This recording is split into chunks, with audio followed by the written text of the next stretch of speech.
เสาทำบิดเหลือแต่ห้างย่างบ่ใช่เสื้อมา อ้าว เรามาบ่มือตั้งเสาจ้ะก็คือบ่เห็น ว่าเพิ่น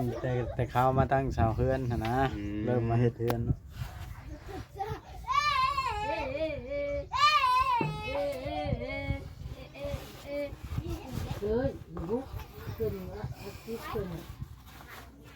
ตั้งชื่อเพจน่ะแบบใดก็ได้แล้วบ่ ยัง เอา นี่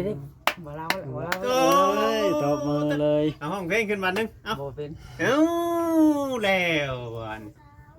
ห้องเพลงหยังกันห้องน่ะ บ่เล่ามาเลยวันนี้ได้ลิ้นได้ซับแล้ว ยิ้มเปื่อยๆเนาะ บ่เล่าทะลุได้บ่เล่า ฮะ บ่เล่าทะลุได้ ฮู้เรื่องนี่บ่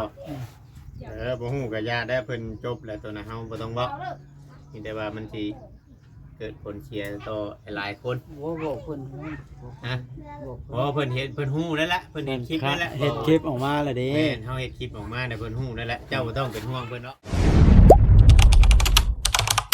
อย่าลืมกดติดตามเพื่อเป็นกำลังใจให้ผมด้วยนะครับทุกคนขอบคุณมากๆครับ เอาพี่น้องไปเปิดภาพขึ้น ตอนนี้ก็มาเฮือนน้องแปรไปทีเรียบร้อยแล้วคนกันหลายกระทึกลึกน้องคือเก่าพี่น้องโอ้ย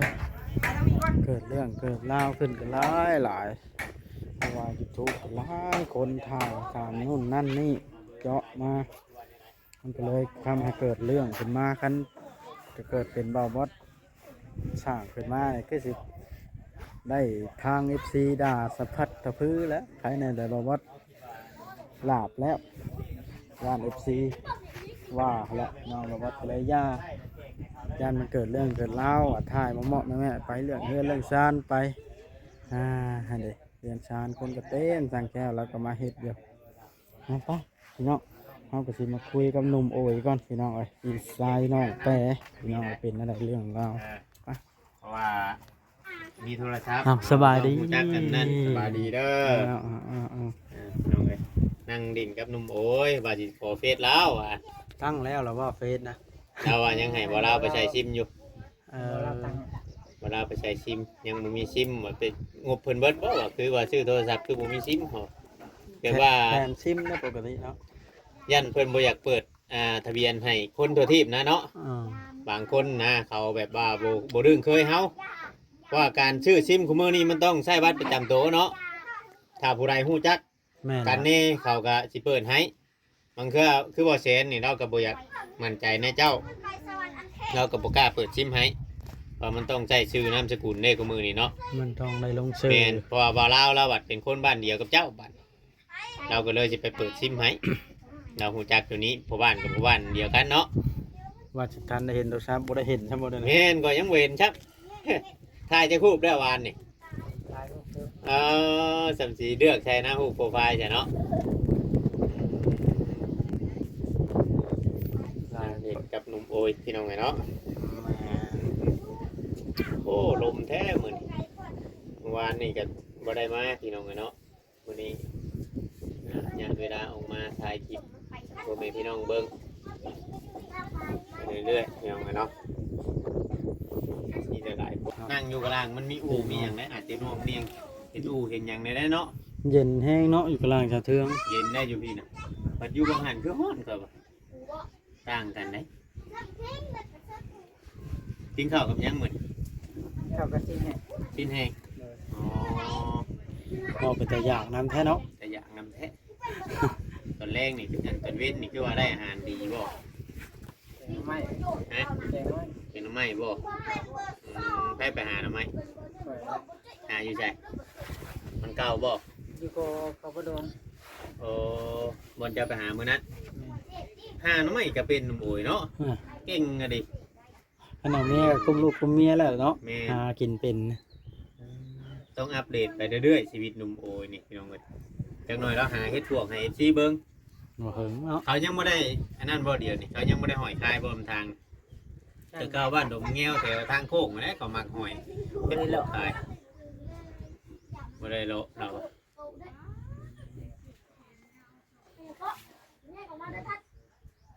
ต้องเตะชีวิตนุ่มโอยพี่น้องเอ้ยเนาะ อ่า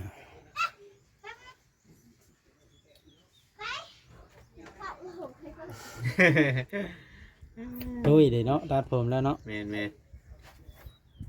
ตอนตั้งเสาทำวิทย์เหลือแต่ห้างย่างบ่ใช่เสื้อมา อ้าว เรามาบ่มือตั้งเสาจ้ะก็คือบ่เห็น ว่าเพิ่น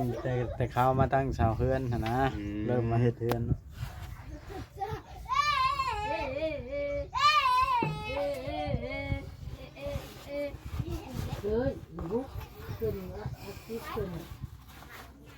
ตั้งชื่อเพจน่ะแบบใดก็ได้แล้วบ่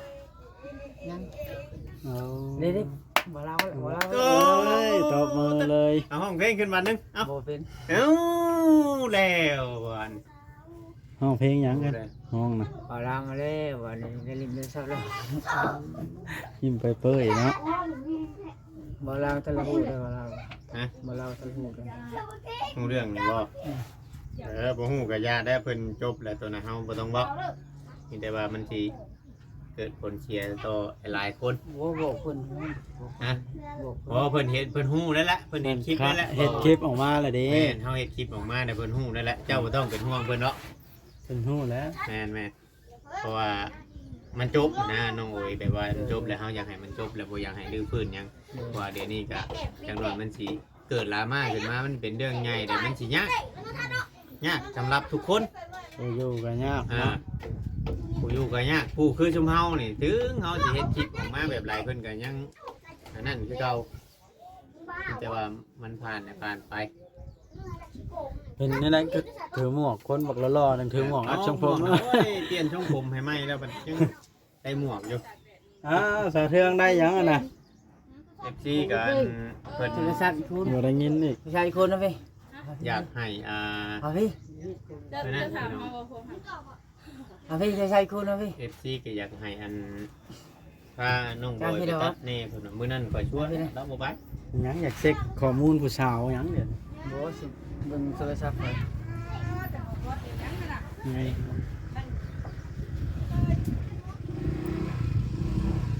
ก็หอนเลย เอาไว้ก่อนโทรศัพท์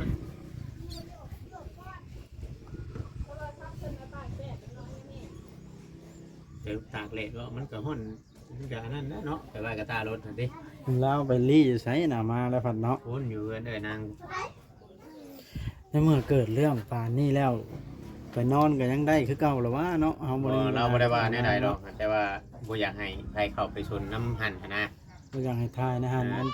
ปล่อยมันจบไป ปล่อย ไป ไป เอ จ ง บเลยนะบอกง่ายๆซะปล่อยจบแล้วก็บ่อยากให้เว้าถึงเราก่อน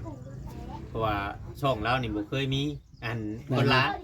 มันไปล่าอยู่แต่ในช่องอื่นนะคำอยากล่าคือบ่เข้ามาล่าช่องเฮ้ยเราเว้าแบบนี้เด้อเจ้า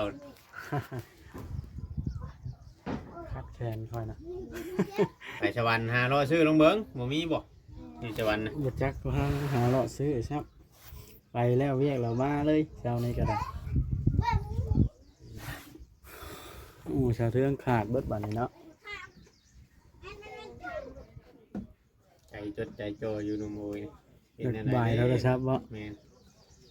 ให้เห็นโทรศัพท์หรอกเห็นเอาให้เราไปแต่คืนนี่บอกแบบว่ามาเบิ้งชื่อหน้าวานเนี่ยเนาะเอามาให้เบิ้งชื่อแบบว่ายังไม่ได้เห็น เห็นแล้วจับแล้ว จับเลยบ่อืม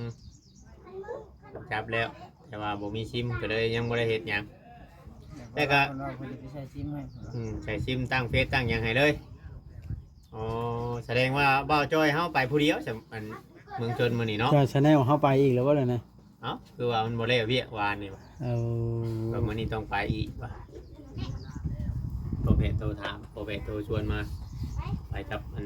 ไปผู้เดียวว่ะโปรเพจกูไปนำ น้องเอ๋ยที่นั่งนั่น โต๊ะคันไดวานนี่เดิ โต๊ะคันไดอีกว่า โต๊ะ เนี่ย คันไดน้องแต่วานนี่ ไปเฮ็ดในไหน ตัวใดตัวคนใด เนาะไปเฮ็ดในไหนจังไปโต๊ะคันดงคันไหล ถามเพิ่นรู้ว่าครับเขาไปนั่งใกล้กันแล้วสัมภาษณ์พ่อแพทย์พ่อมี เนี่ยทำจากหลังนะเนาะฉันไม่ได้หลังเด้กำมาให้ตู้วัดสัมภาษณ์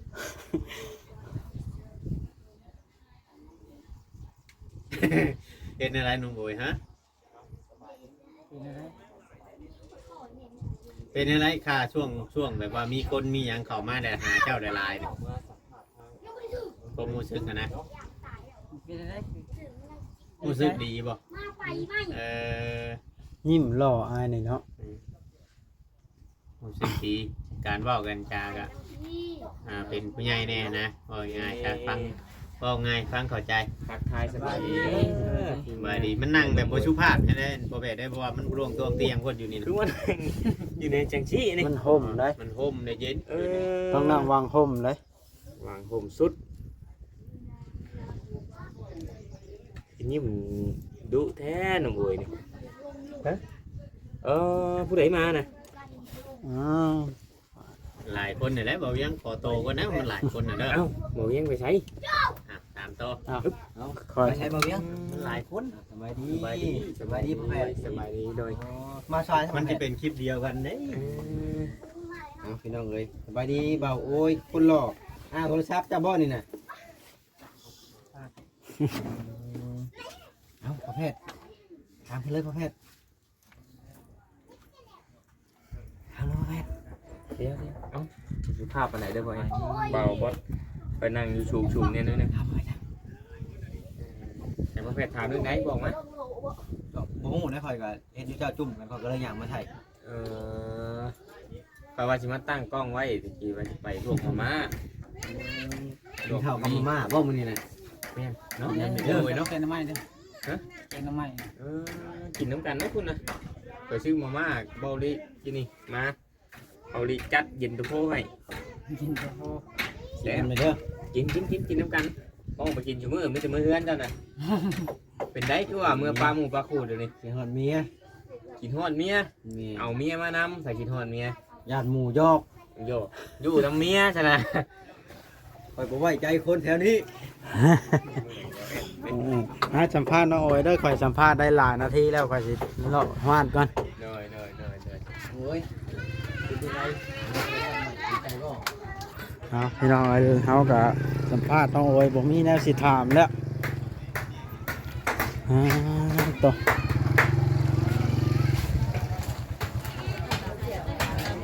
ได้แล้วอันนี้นะ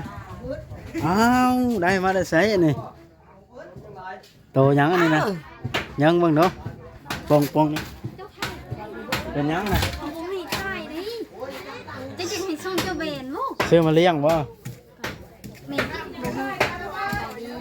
จะตัดออกเลย เป็นยัง เขาบ่ให้ขาย แม่นบ่ บ่เชื่อจะถามเนาะ ซื้อเลี้ยงซื้อก็ได้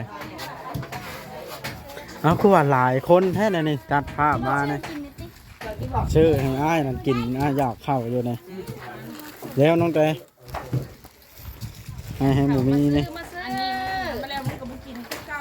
เตก็มีหมด เอ้า บอกว่าที่ สบายดีป้าตะว่าผู้ได้เลยเสียดาวเอ้าเป็นนั่งคือก้มหน้าก้มตาเสียดาวไปได้มาฮอดจะโดนแล้วว่าเนี่ยโดนเติบแล้วบ้านนี่ไปใช้คือบ่มาบ้านนะ วันนี้ฮะ แม่น ไปเยี่ยมเขานะ ไปเยี่ยมเขานะเอ้าว่านแล้วบ่เด้อนี่ โอ้เรียบร้อยแล้ว เรียบร้อยละ ชิได้วานรอบ2แล้วมันบอกพายุถล่ม2 รอบแล้วโอ้พี่น้องนำเบิด อืม พากันมาว่าจะ แม่นฮะเขามาฮอดไปเรียกน้อยหนึงก็เลยมาสวายนี่สั่งเป็นอะไรสั่งลงมาก็ไผมันผู้เดียวเลย คือเก่าเหมือนเดิม โอ้กับสาวนวลตา สาวนวลตา ไม่ชายยังค่ะ สาวนวลตาเอ้ย ฮะโอ้สาวนวลชวนชื่น ว่าเพิ่นตั้งฉายาให้เด้เพิ่นตั้งให้เด้ ว้าวโยกเนี่ยกว่า สาวนวลชวนตาบ่ไปญาติชื่อเขาได้ แม่นวะ แต่งแก้ว โอ้คนเยอะเลยเอาหนุ่มจ้อยสบายดีหนุ่มจ้อยเป็นอะไรเดี๋ยวนี้นะฮะเป็นอะไรเดี๋ยวนี้นะพักผ่อนว่าหรือว่าอะไร กระบอกอันนี้ทำในยาวมาหาแล้ว แม่นบ่ไผได้หมกม่วงมานี่ น้องจ้อยมาหน่อยประชามา3คน ฮะไผได้หมกม่วงมาเลย ขนาดลายยังมันเสร็จเนี่ย แม่นัดกันไปจักนี่มองจัก ไม่ได้นับจ้ะ ให้มาแต่เก่าคือบ่เห็น เอ้าให้คอยอยู่ดินี่คนละกินหมกม่วง เอาลังใจที่มันอยากน้ำอยากแม่น ท่านเลยเสร็จแล้วตัวสอบกับเอากระเบงได้ อืม เอาไปแต่งคนละมือ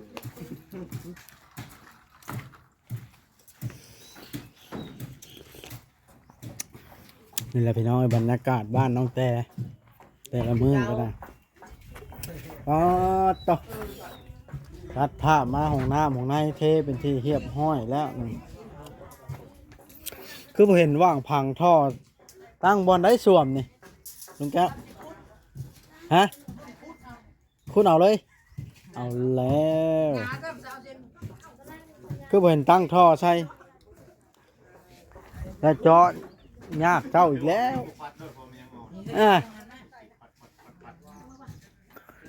วิชาการของเราการให้สร้างง่าย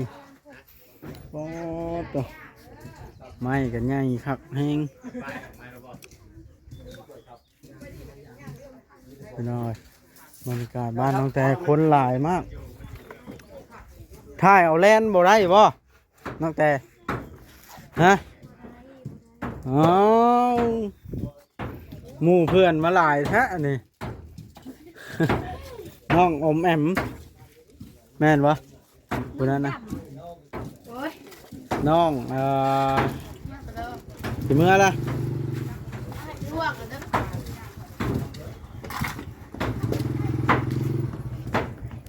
ต้มยังชานี่นะ ก็ผมบอสมาแกล้งมาอินบอสเก่ง ฮะใครสิแกงนะทางน้องกระแตเองยังสิสดได้บ่น้อบานะเฮ็ดอย่าคือช่างแท้เหมือนเฮ็ดหันหลังใส่คือปิ้งปลาแท้นี่ ฮะแซ่บวะแง่มข่อยบ่ได้ไงแง่มข่อยปุ๊บข่อยอยากนำ หยอกจะเชื่อน้องไก่มาทางนี้กันเอาพี่น้องเลยตัดภาพมาทางนี้ทีมงานเฮากำลังลุยสบายดีเด้อทั้งช่างก็ได้เบิ่งขึ้นเทิงนะข่อยก็ได้เมื่อยแห้งนี่ไข่ต้มหอยนะ อย่าไปยุ่งได้ท่านบได้รับอนุญาต โอ้ยข่อยซีมนะป้า พูดขออนุญาตกับเพื่อนพูด ขอกินหน่อยได้อลุงกำดีโอ้ยขอกินแหน่เพิ่นเอาแล้วนะได้ เห็นว่าก็ได้อุ้ยเห็นได้บางหอยแล้วเลยเอาแล้วเฮาว่ะขอ ไอ้ทีมงานเขา ติบข้าวเฮามีได้ในรถนะฮะบอกว่าแพทย์นะใครเอามันอยู่ทางนั้นอยู่แล้ว ไปเลยไอ้เบาเอ็นชวนเรามากินข้าวหน่อยก่อน พอแพทย์กระเป๋าแอนนั่น ชวนมาเก็บกันมากินข้าวไปไว้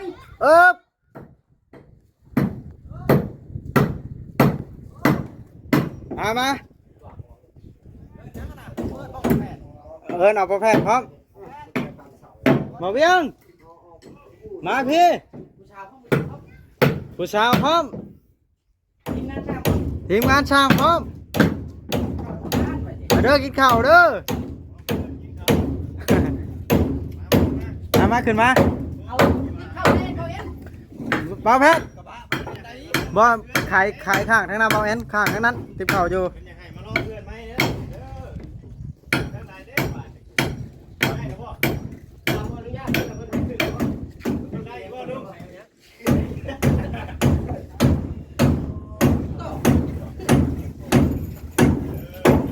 เอาบ้านนี่เอิ้นกันมากินข้าวเอากับนึ่งข้าวมาแต่เฮือนมานี่พ่อติ๊บบักใหญ่แม่นฮะ เฮ็ดกินกันได้ให้พ่อแพทย์เฮ็ดกินก่อน ให้พ่อแพทย์เฮ็ดกินแล้วไปซื้อมาแล้วสิถ่าให้ช่างเวียงเฮ็ดกิน ยังบ่ชุกบ่เดี๋ยวนี้ลุงนี่นะ เนี่ยแม่นบ่อันละบ่รถนะเอามาขึ้นมาซะนะกินข้าวนำกันกัน อันนี้พ่อเจ้าว่าเจ้ามีเวียกกับจางเวียงน่ะเวียกให้อันนี้นี่พ่อ ข้าวมาจะเลือดนะก่อน บักใหญ่ที่ยันหมูให้กินน้ำนะ เอ้าพอบ่าวเห็นพาที่ความใหญ่แท้น่ะ เอายันหมูให้กินน้ำ โอ้เอาไปวาง เอาเลยถือไว้ตายแท้นะ แล้วเรามีนะ เอาเอา ถือมา กินกิน แข่งกันเนาะ มาเด้อพี่น้องมาเด้อ มีหยังได้นี่เบิ่งลุ้นก่อน ขออนุญาตลุงดีก่อนเด้อลุงเจ้าจะกิน อ๋ออาหารหยังอันนี้อาหารงัวเมาลีเฮ็ดเช่นแล้วบาด พวกแม่ลวกพักให้ลุงจำดีนะเจ้าจะไปกินทั่วที่เจ้าขออนุญาตแล้วก่อน แม่นวะไปลองก่อน ข้างนั้นจะเห็นจุดข้างกันผืดกินก้อนเลยเนี่ยโอ้ยบ่ได้โอ้ยจังหน่อยโอ้ยเป็นตายบ่อยากหับงานต่อแท้พวกนี้ว่ะ มันยากกินคุ้ม บ่อยากกินกูมื้อเอาวะเอาวุ้นสองได้บ่ได้เด้ ไปได้ไหมพ่อแพทย์ไปต้มมีนะ บ่ได้บ่ได้ ข้างแล้วให้มันนั่น น้ำยังบ่ได้เลย ปลาแก้วเราข้าง เย็นใจ เอากระชามน้ำลาวขอยจะแก้อยู่พี่เราไปถอกลงเลยดิกระชามมา ชื่อผ้านี้ กระชามบ่ งั้นเอามา ถอดน้ำใส่กระชามเด็ดตอนนี้ บอกได้ถอกแล้วแก้มีใช่เราก็ไปถอกลงหม้อเลยใช่ไหม ให้ต้มหอย แกงก็ได้ เอามาแก้อยู่พี่เอาพี่น้องเลยสิกินข้าวกินน้ำก่อนมันจะจบคลิปซ้ำนี่ละทางบาบอสก็ได้ นี่ด้วยคอยว่า โอเคพี่น้อง เ